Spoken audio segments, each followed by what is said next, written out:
13 Seekers of Darkness have almost been completely revealed. As it stands, we currently know 10 out of the 13 so far, and leading up to the launch of the game, Nomura plans to reveal the rest. Each darkness plays an important role throughout the game, as we'll be coming across a different member each world we go to, and we know their true purpose is to clash with the 7 Guardians of Light in order to bring forth Kingdom Hearts.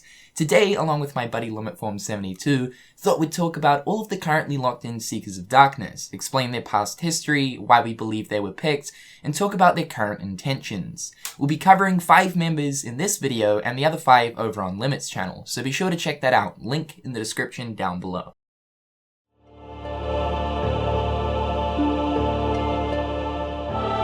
Anson, the Heartless counterpart of Terra Xehanort, is among the 13 Darknesses as we first saw at the end of Dream Drop Distance. He was the primary antagonist in the first Kingdom Hearts, serving as one of Xehanort's main henchmen. Seeing as this guy technically is Xehanort, Anson's initial task was to gain access to the all-powerful Kingdom Hearts, Xehanort's main goal for many years now.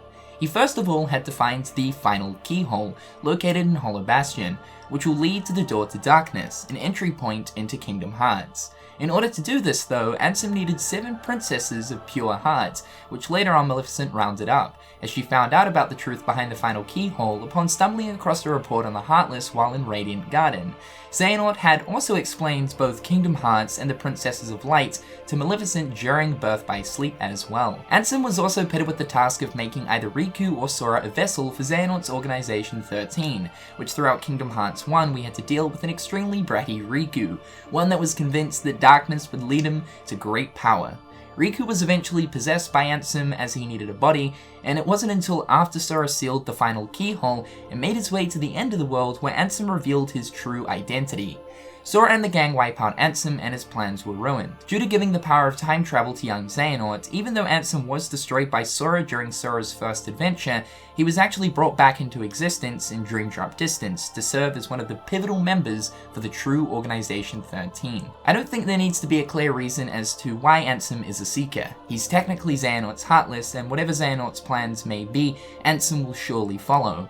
His role in Kingdom Hearts 3 seems to coincide with what Xemnas' role is as well. It would seem that both of these Seekers are to antagonize Sora and convince him to tap into the darkness in order to bring Roxas back.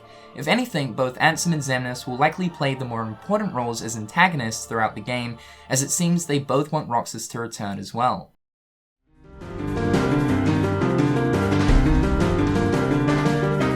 Xemnas is the nobody counterpart of Terra Xehanort. He came into existence when Terra Xehanort, or also known as just simply Apprentice Xehanort, split himself into 2, one half resulting in a Heartless version which would go on to be known as Anson, and the other resulting in a nobody version who would be known as Xemnas, the original Organization XIII's leader. The original Organization XIII was set up as a backup plan for if Xehanort's plans of the Keyblade and Anson were to fail, which they did. The other 5 members of Anson the Wise's original research group also fell to darkness by Xehanort, and ended up becoming nobodies as well. At this point, Xehanort had already formed 6 members for his organization: Xemnas, Zexion, Lexius, Xigbar, Vexen, and Xulden. After some time, Xemnas had gathered all of the members he needed to form the organization. Xemnas was set up as the main antagonist for Kingdom Hearts 2. His goal was to create an artificial Kingdom Hearts made up of the hearts of people released from defeated Heartless. Of course, in order to release a heart, one must use a Keyblade to do so. Throughout Kingdom Hearts 2, that every Heartless Sora defeats, the heart of which would eventually be consumed into Xemnas' Kingdom Hearts. Xemnas, or more so Xehanort's grand scheme behind Organization XIII, was to find a group of people with suited requirements, and eventually use them as vessels, which later on only a few of the remaining original members became vessels. He convinced his members that they'd be able to regain their hearts by using Kingdom Hearts, even though Xemnas' actual goal is more or less closer to Xehanort's. Xemnas succeeded in creating a complete artificial Kingdom Hearts, compiled by the hearts of the Heartless that had been slammed by Sora, Roxas, and Xion. Anson the Wise alongside King Mickey intercepted Xemnas' plans and destroyed the heart-shaped moon with a device called the Kingdom Hearts Encoder, designed by Anson to digitally seal away this Kingdom Hearts. The machine was destroyed in the process, but so was the artificial Kingdom Hearts along with it. Xemnas was eventually overthrown and destroyed along with the remaining organization members by Sora and co. This meant that both of Xehanort's halves, his Nobody and Heartless, were destroyed, resulting in the resurrection of Old Man Xehanort. Through the use of young Xehanort's time travel, just like Anson, Xemnas was brought back into existence during Dream Drop Distance. Again, Xemnas doesn't need any motive or reason to be a part of the true Seekers of Darkness. He was chosen simply because of him being one half of Xehanort. As I mentioned with Anson, Xemnas' role from what we've seen so far seems as if the pair are trying to get Sora to delve into the darkness as a means to bring back Roxas.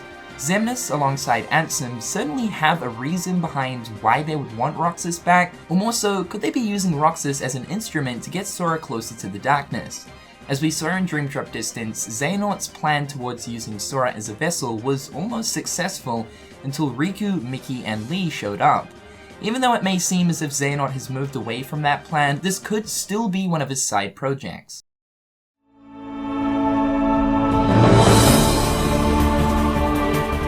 Xehanort, the main overarching antagonist for the Kingdom Hearts series. He's the reason why Xemnas, Anson, and young Xehanort exist. His goal towards claiming Kingdom Hearts for his own is the reason why Sora and the gang have been on so many adventures. He's the current leader for the Seekers of Darkness, or should I say True Organization XIII, due to being resurrected thanks to Anson and Xemnas' defeat. For many years, possibly ever since a child, Xehanort has been captivated by the heart of all worlds, Kingdom Hearts, and the potential that it holds. Xehanort's grand plans as to what he wants to do with Kingdom Hearts hasn't been clearly ruled out, but it's something along the lines of creating entirely new worlds that exist in perfect equilibrium, a balance between both light and darkness. So far, his end goal with Kingdom Hearts doesn't seem all that villainous. After all, worlds are meant to have a balance between both spectrums. However, it's what Xehanort is willing to do in order to achieve that goal, recklessly throwing worlds into darkness, bringing forth destruction, and ultimately hurting many people in the process, even people who have cared for him. Every part that a villain connected to Xehanort has played throughout the series is one stepping stone in Xehanort's grand scheme. Roll forward to Kingdom Hearts 3 and after long last, Xehanort is getting extremely close to completing his ambitions. His role in the game will most likely be making sure that all of the other members of the Seekers of Darkness are doing what they're meant to do in order for his plan to succeed. I believe we won't make direct contact with Xehanort until the very end of the game, although who knows, maybe he'll pop up somewhere around the beginning of Sora's third major adventure to properly introduce himself. The question remains though, will Xehanort be successful in claiming Kingdom Hearts in order to create these perfect worlds he's longed for? KH3 marks the end of the Dark Seeker saga, or more so, Xehanort's saga. So we can assume Xehanort will be destroyed, but I don't think it's going to be as straightforward as that.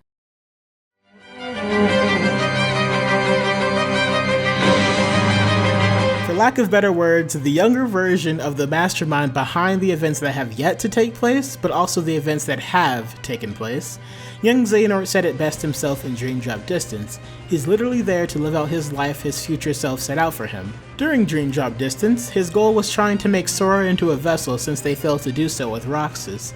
In Kingdom Hearts 3, I assume he is trying to continue to try and get Roxas back, and perhaps forcibly turn him into one of the Darknesses.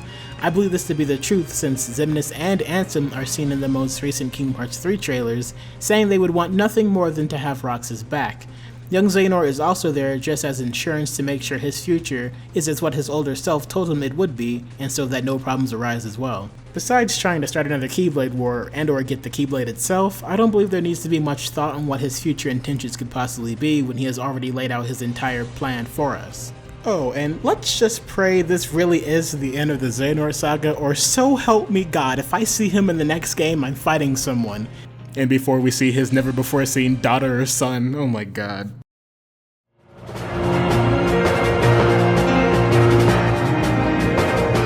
Graceful assassin Marluxia. Marluxia is a bit of a special case of what he could really be up to in Kingdom Hearts 3. Without bringing up the whole Lorium thing into the mix, Marluxia was the main antagonist of Sora's story in Chain of Memories. He was the organization member that was made the leader of the group sent to Castle Oblivion. One thing to bring up is that in the secret reports it was revealed that Xemnas knew about Marluxia's plans to overthrow the organization, which is why Aqua was sent along with them to eliminate any and all traitors. He and the others had planned to use Naminé to control Sora so that he would defeat the senior organization members. Of course, his plan failed and he was later defeated by Sora at the end of Chain of Memories. Now going into Kingdom Hearts 3, it's a bit confusing. At first, Marluxia was shown to have regular colored eyes, unlike every other member of the new organization that had yellow eyes, which clues you into the fact that they are influenced by Xehanort, or in other words, Norded, but in a later Japanese trailer for Kingdom Hearts III, it shows Marluxia with the same yellow eyes. I assume it was a mistake on Square's part, but was now fixed at this point in time. The real confusing bit that I personally don't understand is that Marluxia was originally trying to betray the organization. Why in the world would he willingly join the new organization and become Norded? Unless he plans to try and overtake it again, which I doubt is the case, I can't see what he plans to accomplish if his whole thing from before was to overthrow it and then he could take over. I would love to see what you guys think his plans are in the comment section below, because I gotta say, I'm stumped on this one. And last, let's talk a little bit about Aqua. Over on Limit's video, he'll be discussing the possibility of Terranort being a Seeker, so in this video, let's focus on Aqua. During last month's Kingdom Hearts 3 trailers, it was revealed to us that Aqua has fallen to the darkness. A shocking scene indeed. She's seen standing in the dark margin with amber eyes and silver hair, key traits to that of Xehanort. There's been an ongoing debate as to whether Aqua has just simply been consumed by darkness, or if she's now part Xehanort. However, personally, I believe that due to the traits from Xehanort she currently has, I'd say she's likely to be a vessel. Although, as Aqua mentioned all throughout 0.2 Birth by Sleep, eventually after spending enough time in the realm of darkness, the darkness would eventually seep into the cracks of her heart. Either way, could Aqua be one of these Seekers of Darkness, parts of the True Organization XIII? Now, this is on the contrary that Aqua is a vessel and not just simply possessed by the darkness. As it stands, 3 members remain, and with Aqua's skills of the Keyblade, she would certainly be a fine addition to the Seekers of Darkness. There would also be a specific reason as to why Xehanort would want, or more so need, Aqua as part of his posse. Aqua is the only one who actually knows the whereabouts of Ventus's location, and as we know, Xemnas, the nobody counterpart of Xehanort, has been trying to track him down for many years now. Part of making Aqua a vessel could have been with this in mind, to eventually make Ventus a vessel alongside his darkness counterpart Vanitas. At this point, Aqua could be a Seeker, but with only seeing a brief cutscene of her, it's too soon to tell. However guys, that's all for today's video. Be sure to go check out Limit's video, as it's a continuation to this video where we explain the other 5 members of the current True Organization XIII. I'm going to leave a link to that in the description down below. I also want to thank Limit so much for helping me work on this video as well. Seeing as we are getting closer to the release of Kingdom Hearts 3, we thought it would be cool to go in depth and talk about each individual Seeker of Darkness that we know of so far. It's certainly going to be interesting to see the rest of the Seekers of Darkness be revealed to us throughout the rest of the Kingdom Hearts 3 trailers that will be dropping over the next few months leading up to the release of Kingdom Hearts 3. But however guys, with all that being said, be sure to leave your thoughts and opinions in the comment section down below. I'm Cynical, hopefully you're having a fantastic day, and until next time guys, I'll catch you later. Peace. Hit them on the page, you'll be coming through stunning. Gold in my mouth when you suckers be bluffing. Milk crank, gaming up the bitch though. Catch me in the back playing Super Nintendo.